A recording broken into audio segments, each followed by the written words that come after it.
بسم الله الرحمن الرحیم.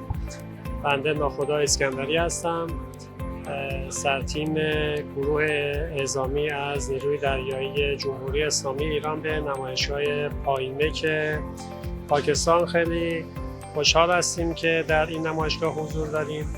الحمدلله نمایشگاه باعث و بانی همکاری مشترک نظامی و دفاعی دو کشور دوست و برادر و همسایه ایران و پاکستان هست.